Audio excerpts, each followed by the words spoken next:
بسم الله الرحمن الرحیم. سلامونه دوستانو، ستړي مه شئ، وخت مو په خیر. هیله ده چې ټول به ښه وئ او خوشحاله اختر به مو پیل کړی وي. زه په اختر کې ډنمارک ته راغلی یم او دا د ډنمارک له ښارونو یو ښار دی او دا زما تر شا چې کومه ماڼۍ تاسې وینئ دا شاهي قصر په نوم یادیږي او پخوا خو دلته ملکه اوسېدله، خو اوس د رخصتیو په وخت کې کله کله راځي چکر وهي.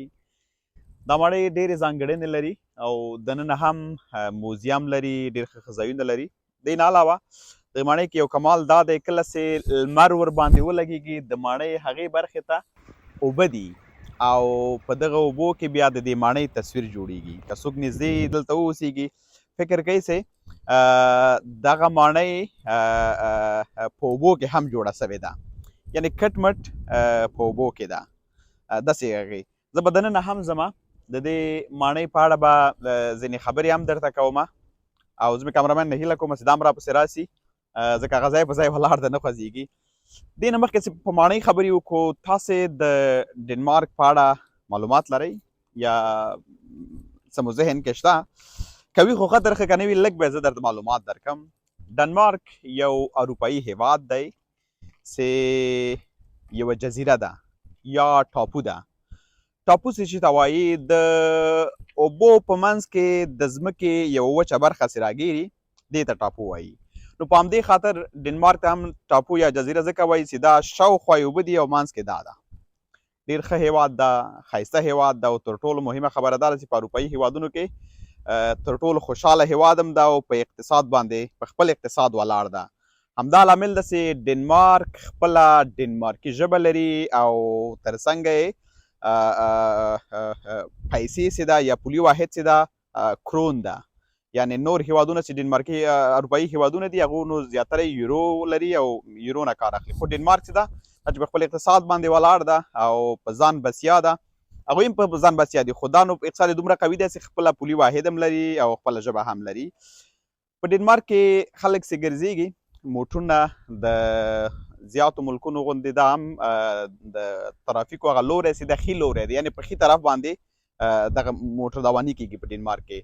دې نه علاوه په ډنمارک کې زیات د بېلابېل د افغانستان په ګډون د بېلابېلو هیوادونو خلک مهاجر هم دي، دلته ژوند کوي، خو تورپوستي نسبتا له نورو هیوادونو کې چې څومره دي لکه فرانس کې او په نورو هیواد جرمني کې دلته نسبتا کم دي. دې نه علاوه په اوس وخت کې ډنمارک چې پخوا وختونو کې و دغه خلک د غلو په نامه مشهور وو او وجه هم دا وه چې دوی ښکاري غله وه. ښکاري غله داسې ول چې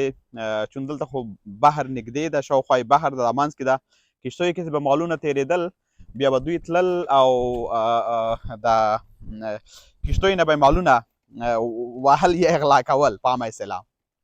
ډنمارک په اړه یو بل چېرته دا پخوا هلته شاهي نظام وه. بیا کله چې په 1849 کې دغه وخت پاچا چې پوس خلک په تنګ دي، خلک غوسه دي، خلک قهر راسي، نو د هغه په نورو هیوادونو کې چې کله دیموکراسي پلی کېږي یا دیموکراسي راځي عموما انقلاب رامنځته کېږي، جنګونه رامنځته کېږي، خو ډنمارک هغسې نه و. ډنمارک پرته له جنګه دغه وخت پاچا په دې پوه چې خلک په تنګ دي، تقریبا 150 کاله وړاندې نو هغه دیموکرات اساسي قانون دیموکرات قانون امضا که او بعد دغې نه نو سلطنتي جمهوري اعلان سه. د دوی د پارلمان ودانۍ چې په کوپنهاګن کې ده ډېره مشهوره ودانۍ هم ده، هغوی ته دیموکراسۍ مرکز هم بلل کېږي. وجه همدا ده چې دا لاسلیک هم هملته سوی و. او د ډنمارک په اړه د وکیلانو په اړه به یې تاسې اورېدلي چې ډېری وکیلان یې په بایسکل وظیفې ته راځي او له 8 ساعتونو زیات کار کوي. دوی ښه توب دا ده چې د خپلو افرادو لپاره دومره زمینه برابره کړې که څو کلونه هم دا ټول بیکاره کینی دوی کولی سي چې رسیدګي ورته وکړي او دولت ورته پیسې ورکړي. په همدې خاطر باندې نو دا ځکه یادېږي چې دا له د اقتصاد له پلوه هم نو هغه له غني ده دا هیواد. ډنمارکي ژبه چې دا اصل کې د شمالي جرمني ژبه ده چې پخوا وختونو کې به، خو اوس خو هلته جرمني کې خپله ژبه شته، خو سویډن او نرویژي ژبې سره هم ډنمارکي ژبه چې ده تړاو لري. ډېری افغانان دلته د بورسونو له لارې هم راځي چې زده کړې وکړي. ښه ډنمارک په اړه مې دونه معلومات اوس فی الحال ذهن ته راځي. رښتیا یو بل خبره یې وکړمه چې د ټلیفون کوډ یې صرف نړیوال کوډ چې ده دا مثبت 45 ده. که کومه خبره که د ډنمارک په اړه را په یادېږي هغه به هم درته کومه.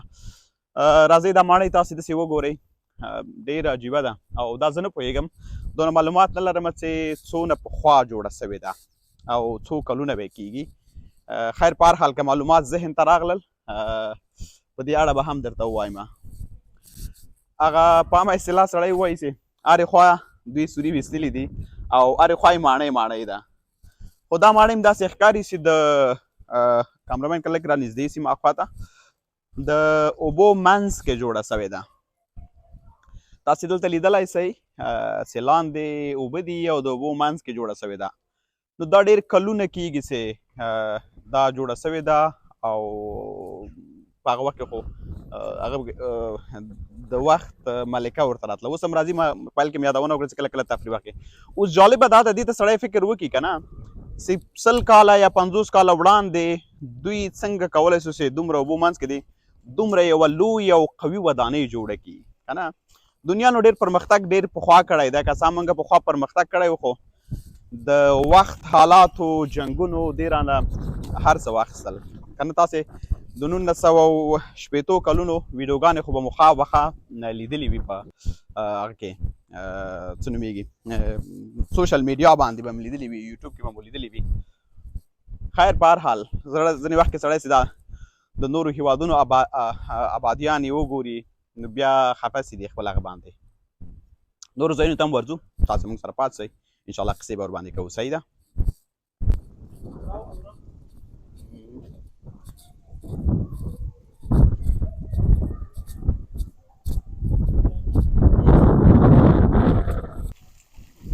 دا بوتان او څیزونه چې تاسې وینئ د هر یو بېلابېل تاریخ لري، خو فکر کوم زه پرته له دې چې پوره معلومات باید راواخلم، زه دلته راغلم او یو ناڅاپي دلته مخ شوم نو ډېر معلومات یې په اړه نه لرم او په ډنمارکي ژبه بیا زه زیات نه پوهېږم چې ما یې په اړه پوره معلومات کړي وای. خو د هغه نه یې ښکاري د غشو نه یې ښکاري یا دغه څه بلاګانې لاس کې دي د دوی نه ښکاري چې دا یو تاریخي څیزونه چې دوی جوړ کړي دي. او په اثر کې په عامه اصطلاح به ووایم چې تاسې سړی وینئ چې ولاړ دی او اشاره یې کړې ده، فکر کوم چې هغه یې لاس کې ده غشې غوندې ده، خو دا غشې خلک واري داسې هغه سر کې هغه لري. موږ ورته په افغانستان کې څه ویلې هغه ما نه نوم د یاده وتی ده، خو موږ به عموما سوارې پرې راټولولې، داسې یو 3 خاښۍ به مو ورته ویلې. دا نو د خاښۍ ته ورته یو شی ورسره ده چې په هغه وخت کې ښکار هم ورباندې کېده، د ځان ساتلو لپاره هم یو څه ورباندې کېدل چې انسان ځان پې وساتي یا مثلا نور وحشي حیواناتو نه ځان وساتي یا د ځان دفاع پې وکړي یا مثلا دښمن په هغه وخت کې خو د وخت حاکمانو سره ټول اس وه، توره وه، غشې وې، په دې شیانو باندې هغه کوو. نو دا ودانۍ ځکه داسې قدیمي په دې خاطر ده، قدیمي خو ده دی که شک نشته، خو د انځورونه یې په دې خاطر لګولي چې دا به دوی ته ډنمارکیانو ته یا مثلا هر هغه څوک چې دلته راځي دوی ته به هغه تیر یاد تازه کوي، تیر وختونه به ورته تازه کوي او چې هغه ورته یاد اوسېږي چې ډنمارک چې شاوخوا په غالب ګمان 8 پیړۍ وړاندې خپلواکي اخیستې ده. 8 پیړۍ وړاندې نو تاسو وګورئ 800 کاله وړاندې خپلواکي اخیستې ده او 150 کاله کېږي چې دغه نظام یې بدل سوی ده او شاهي نظام نه سلطنتي جمهوري نظام سوی ده او اوس پکې نو پارلمان څه ده، خلک پکې دي، خلک رایه ورکوي. څو ورځې مخکې به تاسې اورېدلي چې په لومړی وزیر باندې یو برید هم سوی و. ښه دا انځورونه هم تاسې وګورئ، د انځورونو نه ښکاري چې هغه د پخوا وختونو آسونه هم دي، انسانان هم دي چې د ځینو انسانانو دا خو انسانان خو بوتان دي، خو مثلا د وخت انسانان اوس یې بوتان ته رسم کړي دي او هغه ښکاري غشې هغه یې لاس کې دي، کوتک یې لاس کې دي یا څه شی لاس کې دي. زه فکر کوم چې دغه زمریو نه داسې ښکاري چې دا پخوا وختونو چې اوس ځنګل و او دې کې پوره زمریان دا شیونه هم پیدا کېدل. دا البته زما ذهن ماتوي او زه دقیق معلومات ورباندې نه لرم چې څه شی ده. دا هغه هم تاسې وینئ چې ما مخکې یادونه وکړله هلته چې یو بل همدې ته ورته شی ولاړ و، خو هغه ولاړ و دی هم ولاړ دغه درې خاښۍ باندې خبره کومه چې دا درې خاښۍ ورسره وه. تاسې دې پلو مو وګورئ مکمل دغه ځای چې ده یا دغه ماڼۍ چې ده په اوبو کې ده او په اوبو کې جوړه سوې ده. زه به کوشش وکړم چې د دوی هغه پیدا کړم، لوحه یې چیرې پیدا کړم، حد اقل که ډېر پوه نه سمه نو لږ خو به خامخا پوه سمه. دا دروازه تاسې وګورئ، دا اوسنۍ دروازه ځکه نه ده، پخوانۍ دروازه ده او ډېره مضبوطه دروازه ده، خو د لرګیو نه جوړه ده او دومره کلکه ده چې سړی ورته حیرانېږي. او شاوخوا یې ورته زنځیرونه ورکړي دي. زه فکر کوم چې بندېدل به ډېر زور وغواړي، خو اوس ځکه نه بندېږي چې هلته یې بنده کړې ده او شاید اجازه هم ونه لرو. ښه ته راځه مخکې راځه چې مخکې څه قصې دي. مخکې قصې دا دي چې د دې ماڼۍ منځ ته راورسېدو. منځ به یې هم نه وي تقریبا، خو دې لاندې ټولې اوبه دي. ما دپاره جالبه دا ده چې دومره لویه ودانۍ یا دومره لوی ځای څنګه د اوبو منځ کې جوړ کړی ده او څنګه توانېدلي دي. ښه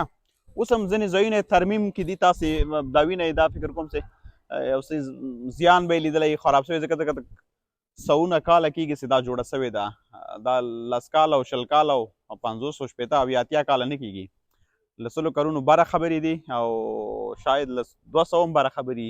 اوس به کوشش وکړم چې هغه لوحه یې پیدا کړم. اوس ورباندې کار کې دلته یې د نجاري هغه سیستم ورته فعال کړی. زه نور هم چکر وهو، د دې باڼۍ نورې برخې هم در باندې ګورم. صحیح ده، تاسو راسره اوسئ.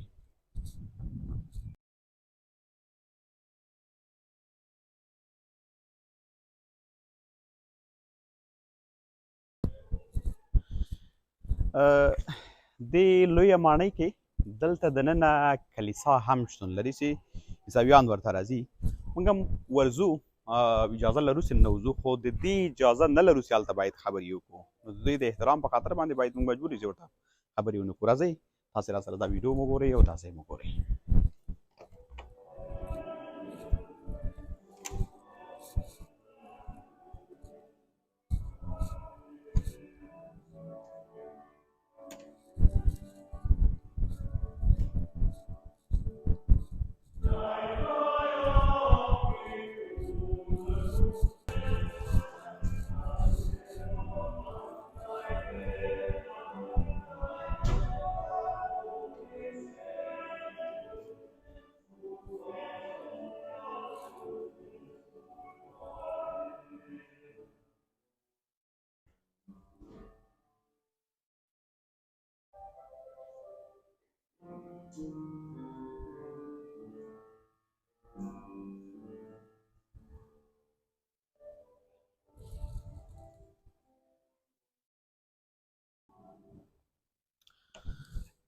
موږ هم دی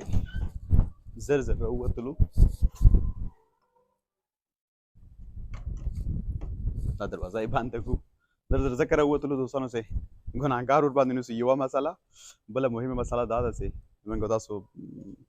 افغانان او پښتانه مسلمانان ټول بده مني. ما فقط وغوښتل چې ویې ګورم څه وایي چې کلک ایمان په میکده کې معلومیږي. نو موږ ایمانونه قوي دي الحمدلله، فقط لیدلو لپاره اجازه لري سړی وګوري. ها تاسې راځئ نور ځایونه وګورو، کومې لارې که وګورو چې خلاص وي اوسېږي، ځکه دلته خو ډېری لارې چې دي دا یې تړلې دي. زه به پټ پټ ننوځم چې چې کېږي. تاسو راځئ. دلته کېدای شي پخوا پاچا درېده د هغه نه خو یې همداسې ښکاري، ښه د یې شي نه ښکاري. او فکر کوم دا دربار ده. دا تاسې ګورئ دا دوه سړیان ورته ولاړ دي او دا یې غني خان ده. شاید دلته درېده، دا ځای به جوړ خو اوس خو د وخت په تېرېدو سره دا ځای خراب سوی ده. نو طبعا لاندې بل د غاټه هغه ده څه نومېږي میداني ده او دلته به نو بادشاه درېده یا به وزیر اعلی درېده او یا به وزیر اعظم یو څوک به خامخا د شاهي کورنۍ یو څوک به اوس دلته به درېده او د لاندې عسکرو ته یا لاندې وزیرانو ته یا لاندې نورو خلکو ته به یې کیسې کولې. نو دې هغه نه معلومېږي چې دا د سټیج په عامه اصطلاح. ښه مخکې ځو نور شیان هم ګورو. ماڼۍ دونه اوږده ده او دونه غټه ده، دونه لویه ده، دومره ستره ده چې ګرځې ګرځې شاید په ګرځېدو ورکې ستړی شي. موږ نه کله کله لاره هم غلطېدله پکې. او ما سره چې څوک ده د ډنمارکي باندې پوره پوهېږي دا کامرامین زما خو هغه د خبره دا شوې ده چې دی هم دلته ډېر نه دی بلد او ډېر معلومات نه لري دا ځای هم تاسې وګورئ د پاس انځورونه تاسې ورته وښایئ که نه دي انځورونو کې تاسې ګورئ چې هغه سر کې انځور چې ده شپېلۍ لاس کې ده او دا بل چې ده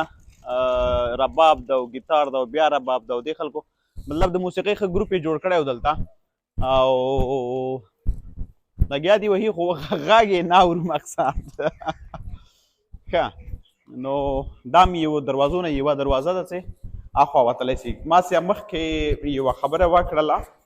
یوه یادونه مې وکړه چې د ماڼۍ دې برخه ډېره لوکسه ده ډېره ښایسته ده ډېره ښکلې ده او حتی که په ماڼۍ باندې لمر ولګېږي نو دلته دغه د ماڼۍ ټول انځور په دې اوبو کې ښکاري خلک فکر کوي چې دلته هغه ده بله ماڼۍ اوبو کې جوړه شوې ده همدا کټ مټ دې ته ورته نو دا د ماڼۍ بله برخه ده تاسې راوړ دا بل طرف ته ماڼۍ شاته ځای خو تاسې ګورئ چې داسې لوکس یې جوړ کړی دا وګورئ دا ملته ماڼۍ دې برخه هم دا اوبو کې نه مکمله ماڼۍ چې ده په ټوله کې اوبو کې جوړه شوې ده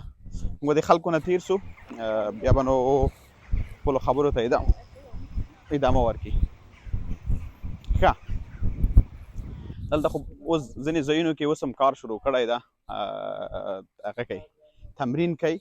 او بخی هغه کوي کار کوي چې دا ماڼۍ کې چې هغه ځایونه چې مطلب جوړ نه دي یا مثلا خراب سوي دي یا تخریب سوي دي هغه له سره جوړ کړي تاسو کولی شئ دا ځایونه مور باندې وګورئ نو مطلب مې دا ده د دې خبرې نه چې زه بار بار یادونه کوم چې دلته کار په دې ځای روان ده د دې خلکو خوشبختي دا ده چې دوی خپل تاریخي ځایونه ډېر ښه ساتي ډېره ښه پالنه یې کوي او که ویجاړ سي نو بېرته یې رغوي بدبختانه چې زموږ په وطن کې په لسهاو تاریخي ځایونه د لمنځه تلو په حالات کې دي مګر هیڅ دولت هیڅ هغه ورته په هغه ډول توجه ونه کړه څومره چې لازمه ده که نه تاسې کولی شئ هر هغه څوک چې دا ویډیو ګوري د خپل ولایت هغه تاریخي ځایونه وګورئ چې څومره جوړ سوي دي مثلا زه به یې تاسو یو مثال ووایم چې د شاه غازي امان الله خان کور یا ځای باغ امیر شهید کې چې و هغې باندې کلونه کار وسه خو تر اوسه پورې په هغه ډول په لکونو پیسې پرې مصرف شوې خو په هغه ډول چې لازمه وه په هغه ډول جوړ نه څه او تر اوسه پورې نو کیسه یې خرابه ده هغسې رسیدګي نه کېږي یو خو بدبختي من کې دا ده چې مونږ خپلو هغه تیر تاریخ ته که مثلا مونږ یو چا سره فکري اختلاف ولري یا مثلا زموږ له نظره ښه نه اوسېږي رنګارنګ 200 ټاپې مو په لګولي کې لکه ښه مثال غازي امان الله خان دسې موږ ورباندې د زیاتره خلکو ورباندې د کفر ټاپه لګولې ده حتی دغه تیر کال کې د ازادۍ ورځ زموږ دپاره وه مګر په هغه ډول ونه نمانځل سوله په هغه ډول د غازي امان الله خان ستاینه ونه سوه چې څومره لازمه وه موږ د بدبختي هم همدا ده چې موږ هر وخت چې حکومت جوړ شوی دی نسکور شوی دی پسې بل راغلی دی بیا دا بل څه راغلی دی هغه ټول هغه کړې خواري او اوبو سره لاهو کړې ده ځان یې سپین چر کړی دی او بل یې ملامت کړی دا معمولا له پخوا کلونو دا شوي نه دي ښه اوس به وایي چې راغلی دلته یو تاسې زړه خورئ ورته زړه ځکه خورو چې وطن مو د دردېږو چې دا ځایونه ګورو چې دوی خلکو دا خواریانې ګورو بېرته خپل وطن ته نظر کوو نو طبعا سړی خفه کېږي په هر حال دا چې نومېږي زه خو نه پوهېږم د نوم چې ده ښه دا هم نه پوهېږي چې ګوز ښه دا مرغۍ دي زه نه پوهېږم چې زه نږدې ورتلی سم که نه سم ورتلی اجازه لرم نه لرم په هر حال چې کوی سم ورتلی سم خوري خو مې نه